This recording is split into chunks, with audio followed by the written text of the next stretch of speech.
want to actually move to spirituality and religion. Uh-huh. And how does your understanding of spirituality and religion contrast? How do you think about them?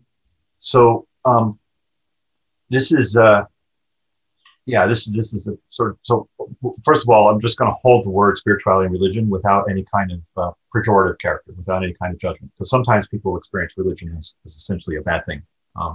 Experiencing collective action abuse or various kinds of historical phenomena that have resulted in conflict. So I'm not holding that, but I am holding that religion is essentially an experience in community, and spirituality is an experience in self, right? So in effect, when we're talking about spirituality, we're talking about essentially a capacity on the part of a person to have all sorts of experiences of great pain or great joy or just intensity of one sort or another, and still maintain the integrity of oneself.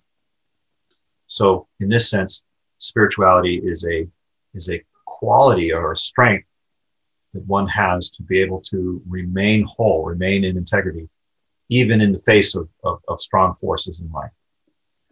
Really difficult or positive experiences that sometimes would lead a person to move out of integrity. Like maybe they're so successful that whatever their personality flaws all of a sudden get magnified and amplified into some sort of disablement, right? Addiction and things like that. Or so painful that they fracture, they become, dissociated or multiple selves or things like that. So in the sense that trauma is a kind of loss of integrity, right? It's essentially the past defining how one responds in the present.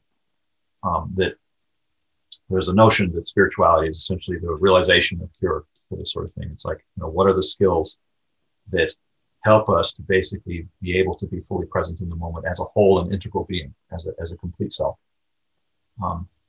Whereas when we're talking about religion, we're talking about essentially community. Like I don't think that the notion of religion makes sense without thinking of it as a kind of community.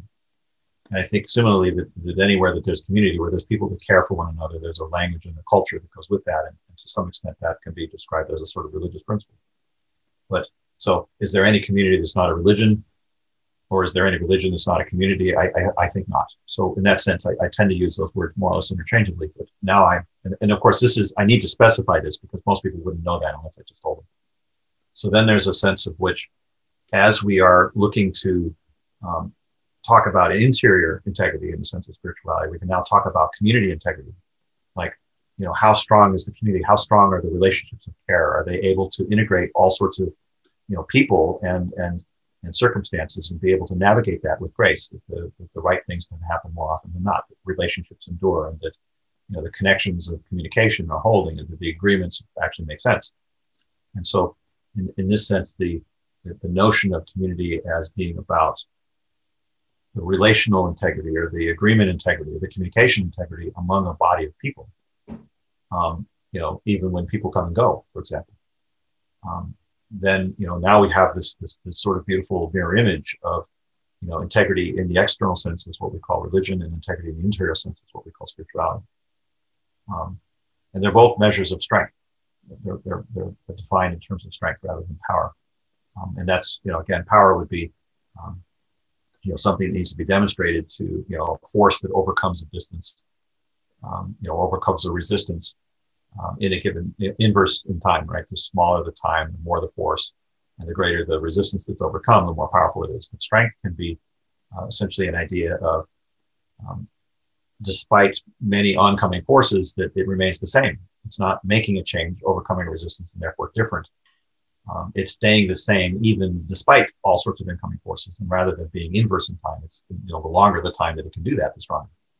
So strength isn't demonstrated so much. It's just sort of a capacity to endure and to maintain integrity, basically, to remain whole as oneself. The usual metaphor being, a single branch break, but a whole collection of branches not break, right? So that sense of, pushing as hard as I can, but it doesn't break the branches. The branches don't change. They stay the same shape, or at least close to the same shape. They return to the same shape. In that sense, we can start to, really understand these concepts as being applicable to, what sort of things would be good for community or good for spirituality. And a lot of principles come from that.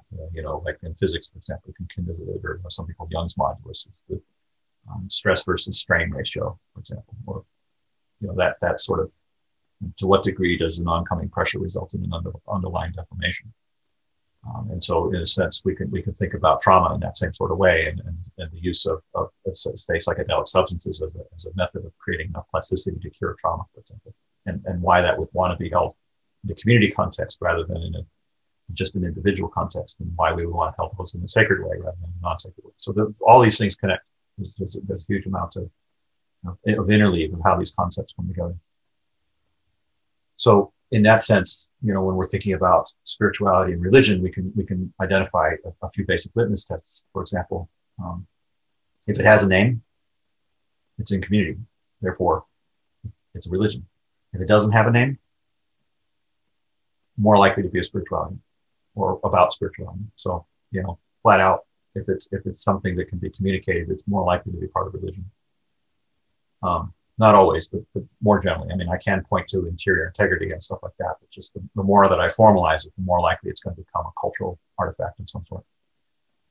So that's roughly the way in which the two notions of spirituality and religion are held within the way I think of things. There are adjacent concepts. Obviously, there's science and technology, which are different than these. And there's a couple of other concepts which come up in this context as well, but may or may not be worth mentioning at this point. Yeah, you also say that spirituality is how you integrate the world within yourself, right, and religion is how you integrate yourself into the world.